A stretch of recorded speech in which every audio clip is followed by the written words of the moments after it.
Everyone, कैसे हैं आप सभी। उम्मीद करती हूँ आप सभी अच्छे होंगे और आपकी स्टडी अच्छी चल रही होगी। हम लोगों ने जो एस्टेट की सीरीज स्टार्ट की है उसमें आज ये आपकी क्लास 3rd होने वाली है। तो वीडियो को कंप्लीट देखिएगा फ्रेंड्स, अच्छी लगे तो लाइक कर दीजिएगा।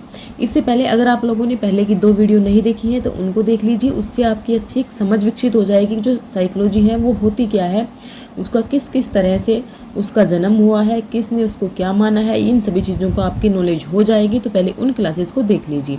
आज की इन क्लासेस में हम एक छोटा सा टॉपिक क्लियर करेंगे ग्रोथ एंड डेवलपमेंट का। ठीक है फ्रेंड्स, तो व्हाट इज ग्रोथ। ग्रोथ होती क्या है, देखिए, व्हेन आवर बॉडी स्ट्रक्चर और shape starts growing this is known as growth. जब हमारी जो बॉडी स्ट्रक्चर है, हमारा जो शरीर है, वो क्या करना स्टार्ट करता है, ग्रो होना स्टार्ट करता है, वृद्धि करना स्टार्ट करता है, तो उसी को क्या कहते हैं, ग्रोथ कहते हैं। जब हमारे शरीर के अंगों में, हमारी हाइट में, हमारे वेट में, इन सभी चीज़ों में क्या आने लगती है, वृद्धि होने लगती है, तो उसको क्या बोलते हैं फ्रेंड्स, ग्रोथ बोलते हैं। आप लोग समझ रहे हो ना, ग्रोथ किसको बोलेंगे। जब शरीर के अंगों के अंदर क्या होने लगती है, वृद्धि होने लगती है, उनके अंदर ग्रोथ होने लगती है, जो शरीर की शेप है, शरीर का साइज है, वो ग्रो करने लगता है, तो उसको ग्रोथ बोलते हैं। ओके, अब देखिए, अकॉर्डिंग टू हर्बर्ट सोरेनसन, जो हर्बर्ट सोरेनसन हुए हैं, उनके अनुसार ग्रोथ क्या होती है, शरीर का बड़ा और भारी होना ही क्या होती है, वृद्धि होती है। ग्रोथ को हिंदी में वृद्धि बोलेंगे, तो शरीर का बड़ा और भारी होना ही वृद्धि है। ऐसा किन्होंने माना है, हर्बर्ट सोरेनसन ने माना है। ये चीज़ आपको याद रखनी है। अकॉर्डिंग टू एनसाइक्लोपीडिया ब्रिटानिका, जो एनसाइक्लोपीडिया है, उसके अकॉर्डिंग ग्रोथ की डेफिनेशन क्या है उसको भी देखते हुए चलेंगे। क्योंकि फ्रेंड्स कभी कभी एग्जाम में ये होता है कि हमसे डेफिनेशन पूछ ली जाती है कि ऐसी ग्रोथ की डेफिनेशन किसके अकॉर्डिंग है। ओके, तो हर्बर्ट सोरेनसन ने तो क्या बताया कि शरीर का बड़ा और भारी होना ही वृद्धि है, लेकिन एनसाइक्लोपीडिया क्या कहता है, growth is defined as the growth in size और अमाउंट ऑफ एन एंटिटी। कोई एंटिटी है, कोई अमाउंट है, उसके अंदर उसके साइज और अमाउंट में क्या होना, ग्रोथ होना ही क्या है, ग्रोथ हो कहलाती है। ऐसा किन्होंने कहा है, एनसाइक्लोपीडिया में कहा गया है। अकॉर्डिंग टू हर्लॉक, हर्लॉक क्या कहते हैं, वृद्धि के आकार अनुपात में परिवर्तन, पुराने लक्षणों का लोप होना, नवीन वैशिष्ट्यों के अधिग्रहण के रूप में परिभाषित करते हैं।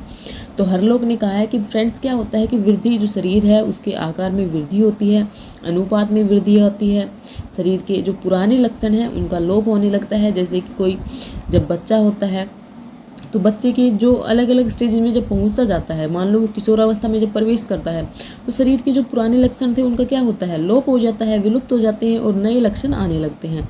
तो इसी को ग्रोथ कहते हैं according to Hurlock. Crow and Crow ने देखिए क्या इंपॉर्टेंट है, क्रो एंड क्रो ने डेफिनेशन दी है, वृद्धि दैहिक एवं संरचनात्मक परिवर्तन को संदर्भित करती है। दैहिक यानी जो हमारे शारीरिक और जो संरचनात्मक जो हमारा शरीर है, शरीर की जो संरचना है उसके अंदर परिवर्तन होता है, हमारे शरीर के अंदर परिवर्तन, हमारी संरचना के अंदर परिवर्तन होता है, उसी को क्या कहते हैं, वृद्धि कहते हैं। किसके अकॉर्डिंग, क्रो एंड क्रो। तो ये तो हमने देख ली वृद्धि की डेफिनेशन। अब देखते हैं डेवलपमेंट की डेफिनेशन, कि जो विकास जो होता है उसकी क्या डेफिनेशन होती है। भाई शरीर का बड़ा भारी होना ये सब क्या है, वृद्धि है, ऐसा हमने देख लिया। लेकिन जो डेवलपमेंट है वो क्या होता है, देखिए, जब हमारे मानसिक, सामाजिक, संवेगात्मक तथा बौद्धिक पक्षों में परिपक्वता आती है तो उसी क्या कहते हैं, विकास कहते हैं, डेवलपमेंट कहते हैं। जब हमारे शरीर के सिर्फ हमारे शरीर में वृद्धि ना हो, हमारे मानसिक रूप से भी हमें वृद्धि हो, सामाजिक रूप से भी वृद्धि हो, संवेगात्मक रूप से भी वृद्धि हो, हमारा जो बौद्धिक पक्ष है उसके अंदर भी वृद्धि हो, तो उसको क्या बोलते हैं, विकास बोलते हैं। Okay, according to Skinner, Skinner विकास को किस तरह से परिभाषित करते हैं, development is a sequential and slowing process.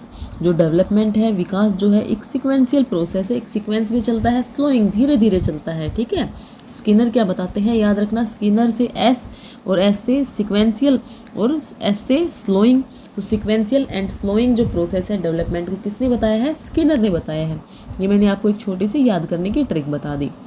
Next हर्लॉक जो हुए हैं, हर्लॉक ने क्या कहा है, development start from parental stage and continue regularly till death. कि जो पेरेंटल स्टेज होती है, ठीक है, जब बच्चा जब छोटा होता है, ठीक है, परवरिश हो रही होती है, उसी टाइम पे बच्चे का क्या होने लग जाता है, डेवलपमेंट होने लग जाता है। और वो डेवलपमेंट कब तक चलता है, टिल डेथ तक चलता है बच्चे का विकास। ओके, नेक्स्ट देखिए फ्रेंड्स, अरस्तु जो होते हैं, अरस्तु ने क्या कहा है, विकास आंतरिक एवं बाह्य कारणों से व्यक्ति में होने वाला परिवर्तन है।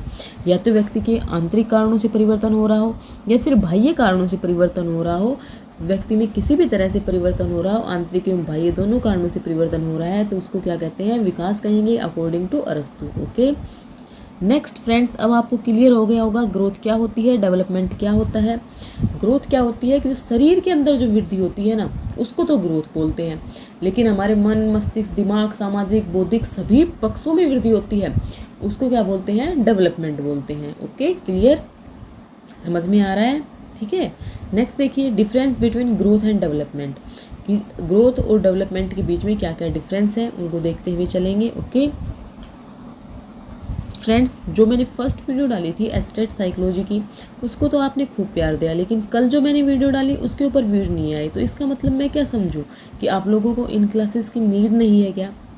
आप लोग खुद ही बोलते हैं कि मैं सिलेबस कंप्लीट करवाऊं, जल्दी करवाऊं, तो इसीलिए मैं अपना टाइम निकाल करके आप लोगों के लिए स्पेशल जो एस्टेट साइकोलॉजी है उसकी क्लासेस लेकर के आ रही हूँ, लेकिन आप लोग वीडियोज़ को देखते ही नहीं हैं, फिर एकदम से कैसे कर पाएंगे आप लोग? अभी आपके पास 2 महीने हैं, तो आप 2 महीने में आराम से कर सकते हैं। सितंबर है, अक्टूबर है, तो इस अगस्त है, सितंबर है, अक्टूबर भी शायद आपको मिल जाएगा, लेकिन फिर वही आप लोग 80 पे आकर के रुक जाते हो। वो इसीलिए तो रुकते हो। अभी थोड़ा थोड़ा करके स्टार्टिंग करो, क्योंकि फ्रेंड्स मुझे पता है आप लोग भी हाउस वाइफ हो, मैं खुद हाउस वाइफ हूँ, तो मुझे पता है कि टाइम किस तरह से निकाला जाता है हाउस वाइफ के लिए। तो उसमें अगर आप लोग सोचोगे भाई हम तो एक दिन में 8-10 घंटे पढ़ लेंगे, तो इतना पॉसिबल नहीं हो पाएगा। आप लोग डेली 1-2 घंटा अपने लिए निकालो। एक टाइम टेबल बनाती हूँ मैं, एक वीडियो बनाऊंगी अलग से, जिसमें कि हाउसवाइफ को एस्टेट की तैयारी किस तरह से करनी है वो देखिएगा आप ज़रूर, ठीक है। तो चलिए मुद्दे की बात करते हैं।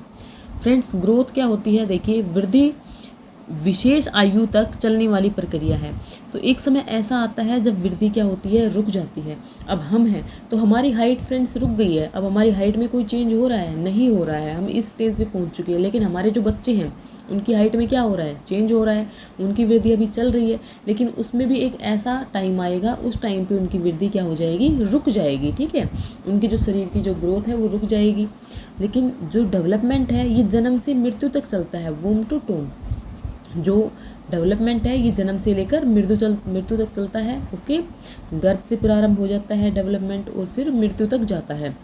वृद्धि विकास का एक चरण है, बिल्कुल सही बात है भाई। जो विकास है वो क्या है, एक ब्रॉड टर्म है, उसके अंदर जो शारीरिक वृद्धि है वो भी शामिल होती है, सामाजिक, मानसिक, बौद्धिक सभी जो पहलू हैं वो शामिल होते हैं विकास में। लेकिन जो वृद्धि है वो विकास का ये क्या है, एक चरण है। Okay, clear. नेक्स्ट देखिए, वृद्धि में परिवर्तनों को देखा एवं मापा जा सकता है। अब हमारे बच्चे की ग्रोथ हो रही है, नहीं हो रही है, इसको हम देख सकते हैं, माप सकते हैं। बच्चा वीक है, बच्चा की हाइट ज़्यादा है, बच्चे की हाइट कम है, ये सब चीज़ें वृद्धि जो है उसको मापा जा सकता है। लेकिन विकास में होने वाले परिवर्तनों को सिर्फ अनुभूत किया जा सकता है, मापा नहीं जा सकता है। उसको हम महसूस कर सकते हैं, लेकिन उसको माप नहीं सकते भाई कितना विकास हुआ है। अब हाइट है बच्चे की, तो हाइट में तो हम बता देंगे भाई 1 इंच बच्चा बढ़ा है, लेकिन उसके अंदर विकास कितना हुआ है उसको क्या हम माप पाते हैं? भाई उसमें 250 ग्राम विकास हुआ है, 200 ग्राम विकास हुआ है, नहीं माप पाते ना। तो समझिए, वृद्धि और विकास में आप लोग बहुत ज़्यादा कन्फ्यूज होते हैं। अब आगे से आपको कन्फ्यूजन नहीं होगा, ठीक है, समझ में आया। ओके, नेक्स्ट देखिए, वृद्धि के अंदर मुख्यतः क्या आता है, शारीरिक परिवर्तन आता है। सिर्फ जो शरीर के अंदर जो परिवर्तन हो रहे हैं वही आते हैं वृद्धि के अंदर, जबकि विकास के अंदर आपके शारीरिक, मानसिक, सामाजिक, संवेगात्मक, नैतिक, बौद्धिक सभी पक्ष आ जाते हैं। ओके, विकास एक ब्रॉड टर्म है। वृद्धि का स्वरूप भाई, नेक्स्ट पॉइंट क्या है फ्रेंड्स, वृद्धि का स्वरूप बाह्य व आंतरिक होता है, और जो विकास है उसका स्वरूप आंतरिक व बाह्य दोनों होता है, ठीक है। जो वृद्धि है वो बाहर से, जो शरीर के जो अंग हैं अंदर से भी वो ग्रोथ करते हैं, बाहर से भी करते हैं। इस तरह से अगर विकास को देखते हैं तो विकास हमें, अगर शरीर में लंबाई हो रही है, वृद्धि हो रही है, तो वो भी विकास है, ठीक है, वो हमें दिखाई देता है। हमारी मेंटल ग्रोथ हो रही है तो वो हमें दिखाई नहीं देता है, वो आंतरिक होता है। ओके, वृद्धि दिशाहीन होती है। अब वृद्धि कैसी होती है, दिशाहीन। वृद्धि को हम कोई दिशा नहीं देते, कोई डायरेक्शन नहीं देते कि भाई हमारी हाइट इतनी बढ़ जाए, उसको कोई डायरेक्शन दी गई है, ठीक है, नहीं। लेकिन विकास की क्या होती है, एक निश्चित दिशा होती है। भी समझ रहे हो ना, विकास की क्या होती है, एक निश्चित दिशा होती है। वृद्धि की कोई दिशा निश्चित नहीं होती है, ओनली क्वांटिटेटिव। ये मैंने आपको बताया कि वृद्धि को सिर्फ मापा जा सकता है, ठीक है। जबकि जो विकास है उसके अंदर क्वांटिटेटिव एंड क्वालिटेटिव दोनों पक्ष देखे जाते हैं, आपके परिमाणात्मक भी और गुणात्मक भी। आपकी सिर्फ हाइट में वृद्धि हो रही है वो नहीं विकास है, वो वृद्धि है, ठीक है। लेकिन आपके अंदर गुणों में भी विकास हो रहा है, आपकी गुणात्मक भी वृद्धि हो रही है, वो क्या है, आपका विकास है। ओके, वृद्धि कोशिकाओं पर आधारित होती है, बिल्कुल सही बात है भाई। हमारा शरीर किससे बना हुआ है, जो बॉडी की जो सबसे छोटी इकाई है वो क्या है, सेल्स है, कोशिकाएं हैं। तो वृद्धि किसके ऊपर निर्भर करती है, कोशिकाओं पर निर्भर करती है। और विकास क्या है, विकास एक संगठनात्मक तरीके से होता है। किस तरह से भाई, सभी विकास मिल करके, जैसे कि सभी परिवर्तन समझ लो आप, मानसिक परिवर्तन, बौद्धिक परिवर्तन, संवेगात्मक परिवर्तन, सामाजिक परिवर्तन, शारीरिक परिवर्तन, ये सभी मिल करके ही तो क्या करते हैं, विकास करते हैं। जबकि जो वृद्धि है वो सिर्फ किस पे डिपेंड करती है, कोशिकाओं पे डिपेंड करती है। ओके, यह एक संरचनात्मक प्रक्रिया है एंड यह एक क्रियात्मक प्रक्रिया है। फ्रेंड्स, अब ये पॉइंट देखिएगा, जो वृद्धि है एक संरचनात्मक प्रक्रिया। संरचनात्मक प्रक्रिया मैं इसको किस तरह से बता रही हूँ कि वृद्धि से क्या होता है, सिर्फ स्ट्रक्चर में चेंज होता है। सिर्फ किस में चेंज होता है, स्ट्रक्चर में। मान लो कोई पौधा है तो वो क्या हो जाता है, धीरे धीरे वो ग्रोथ करने लगता है, बड़ा होने लग जाता है, तो उसकी सिर्फ संरचना में परिवर्तन होता है। वृद्धि सिर्फ संरचना को डिनोट करती है, जबकि जो विकास है वो एक फंक्शनल प्रोसेस है, वो एक क्रियात्मक प्रक्रिया है, ठीक है। उसके अंदर सभी पक्ष शामिल हैं, सारे परिवर्तन उसके अंदर आ जाते हैं। Okay friends, clear. तो आपको वृद्धि एंड विकास का कंसेप्ट अच्छे से समझ में आया होगा, ऐसी मैं उम्मीद कर सकती हूँ आप लोगों से। आप लोग कमेंट करके बताइएगा, ठीक है। नेक्स्ट हम देखते हैं जो विकास के जो सिद्धांत होते हैं। तो फ्रेंड्स, अभी आप लोगों को वृद्धि एंड विकास का कंसेप्ट अच्छे से समझ में आ गया, वृद्धि क्या होती है, विकास क्या होता है। ओके, तो अब नेक्स्ट देखते हैं विकास के हम सिद्धांत, जो डेवलपमेंट है उसकी क्या क्या प्रिंसिपल्स होते हैं उनको देखेंगे। तो फर्स्ट जो प्रिंसिपल है वो क्या कहता है, निरंतरता का सिद्धांत। विकास कैसा है फ्रेंड्स, निरंतरता का, हमेशा चलता रहता है। मैंने अभी आपको बताया जन्म से मृत्यु तक चलता है। तो विकास कैसा सिद्धांत है, निरंतरता का सिद्धांत है, ठीक है, हमेशा चलता रहता है। ओके, समझ गए। छोटा बच्चा है उसके अंदर भी विकास हो रहा है, मैं हूँ मेरे अंदर भी विकास हो रहा है, आप लोग हैं आपके अंदर भी विकास हो रहा है, चाहे वो किसी भी तरीके से हो रहा हो। और कब तक चलेगा ये, जब तक कि हमारी मृत्यु ना हो जाए। गति दर एक सी नहीं रहती। गति दर मीन्स क्या समझ रहे हो आप, कि जो आज मेरा विकास हो रहा है जरूरी नहीं कल भी मेरा विकास वैसा ही हो। उसकी जो दर है वो एक सी नहीं रहती है। क्या पता कल इससे ज़्यादा होने लगे, ठीक है, कल मेरे अंदर ज़्यादा समझ आने लगे, कल मुझे चीज़ों का और ज़्यादा पता होने लगे, ठीक है। लेकिन क्या पता कुछ मेरे अंदर कमियां भी आती जाएं, ठीक है। तो जो गति दर है वो एक सी नहीं रहती है। नेक्स्ट है व्यक्तिगत अंतर का सिद्धांत। मैं सभी चीज़ों को ना अपने आप से रिलेट करके आपको समझाने की कोशिश करती हूँ, ठीक है। व्यक्तिगत अंतर का सिद्धांत, अब आप लोगों का अलग तरह से डेवलपमेंट हो रहा है, मेरा अलग तरह से डेवलपमेंट हो रहा है, मेरे बच्चे का अलग तरह से डेवलपमेंट हो रहा है, फैमिली मेम्बर्स का अलग तरह से। तो सभी के अंदर क्या है, व्यक्तिगत अंतर है। विकास के सभी में, विकास जो है वो सभी के अंदर अलग अलग कैपेसिटी के आधार पर अलग अलग तरीकों से हो रहा है, ठीक है। नेक्स्ट देखिए फ्रेंड्स, विकास क्रम की एक रूपता। तो विकास का जो क्रम है उसकी क्या होती है, यूनिफॉर्मिटी होती है, एक रूपता होती है। एक रूपता से आप क्या समझते हो फ्रेंड्स, कि जिस तरह से मान लो कोई बच्चा होता है तो वो बच्चा पहले क्या करता है, पहले तो मतलब बिल्कुल जो छोटा बच्चा होता है पहले वो क्या करता है, बोलते हैं ना गुडड़िया चलना सीखता है, ठीक है ना। और फिर उसके बाद वो धीरे धीरे मतलब खड़ा होकर चलना सीखेगा। तो ये सभी में क्या होती है, एक रूपता होती है, सभी ऐसे ही चलते हैं। ये नहीं सीधा एकदम से बच्चा खड़ा होकर चलने लग जाता है, ठीक है भाई। कोई कम चलता है, कोई ज़्यादा चलता है, लेकिन पहले वो कैसे कोशिश करता है, गुडलिया चलने की कोशिश करता है। ओके, देसी भाषा में आपको बता रही हूँ। नेक्स्ट है सामान्य से विशिष्ट की ओर। पहले विशिष्ट की ओर, जो विकास है वो हमेशा सामान्य से विशिष्ट की ओर चलता है। ओके, नेक्स्ट है एकीकरण का सिद्धांत। अब एकीकरण के सिद्धांत के अंदर क्या होता है भाई, जो सभी जो मतलब अलग अलग जो एस्पेक्ट्स हैं, सभी जो पक्ष हैं, सभी इकट्ठा होकर के यानी एक रूप होकर के काम करते हैं विकास के अंदर। परस्पर संबंध का सिद्धांत, आपस में कैसा होता है भाई, शारीरिक का, सामाजिक से, भौतिक से, सभी से क्या होगा, आपस में उनका जुड़ाव होगा। एकीकरण का सिद्धांत होगा, परस्पर संबंध का सिद्धांत होगा। Development is spiral. डेवलपमेंट कैसा होता है, स्पाइरल होता है इस तरह से, ठीक है। ये क्वेश्चन आप लोगों के लिए इंपॉर्टेंट है क्योंकि यहाँ से हमेशा क्वेश्चन पूछा जाता है कि डेवलपमेंट इज यूनिफॉर्म और स्पाइरल। तो ध्यान रखेंगे डेवलपमेंट कैसा होता है, स्पाइरल होता है। Okay, next heredity and environment. आनुवंशिकता एवं वातावरण का क्या होता है, ज्वाइंट प्रोडक्ट होता है, उनका गुणनफल होता है।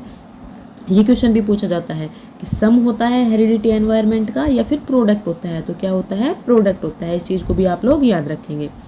डेवलपमेंट इज प्रेडिक्टेबल, डेवलपमेंट कैसा होता है, प्रेडिक्टेबल होता है, मतलब उसकी भविष्यवाणी की जा सकती है। जिस तरह से बोलते हैं ना, वही पूत के पैर पालने में ही दिखाई देने लग जाते हैं।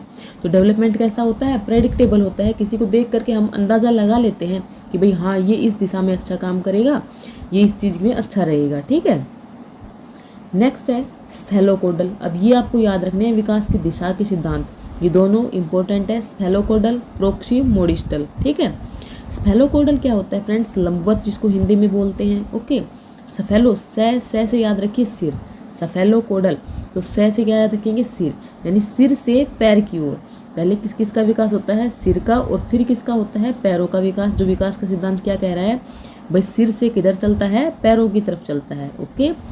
प्रोक्सीमोडिस्टल क्या कहता है, केंद्र से प्रारंभ होकर, सेंटर से प्रारंभ होकर बाहर की तरफ जाता है, सेंटर से प्रारंभ होकर बाहर की तरफ जाता है, तो वो कौन सा होता है, प्रोक्सीमोडिस्टल। वो कौन सा होता है, प्रोक्सीमोडिस्टल।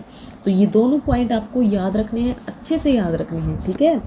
दोनों का जो स्फेलोकोडल है, प्रोक्सीमोडिस्टल है, इन दोनों का डिफरेंस आप लोगों को पता होना चाहिए। यहाँ से जरूर एग्जाम में क्वेश्चन बनता है, या तो आपसे प्रोक्सीमोडिस्टल या फिर स्फेलोकोडल से क्वेश्चन बन जाएगा, लंबवत से या केंद्र से प्रारंभ की ओर, या फिर आपसे पूछता है कि जो डेवलपमेंट होता है वो यूनिफॉर्म होता है या स्पाइरल होता है, या फिर आपसे पूछता है कि जो डेवलपमेंट है वो हेरिडिटी पे डिपेंड करता है या एनवायरनमेंट पे डिपेंड करता है, या इन दोनों के सम पे डिपेंड करता है, या इन दोनों के सब्ट्रैक्शन पे डिपेंड करता है। तो हमें क्या याद रखना है, हेरिडिटी जो है वो जो डेवलपमेंट जो है वो हेरिडिटी एंड डेवलपमेंट के प्रोडक्ट गुणनफल पे डिपेंड करता है, ओके। इस चीज़ को आप याद रखेंगे।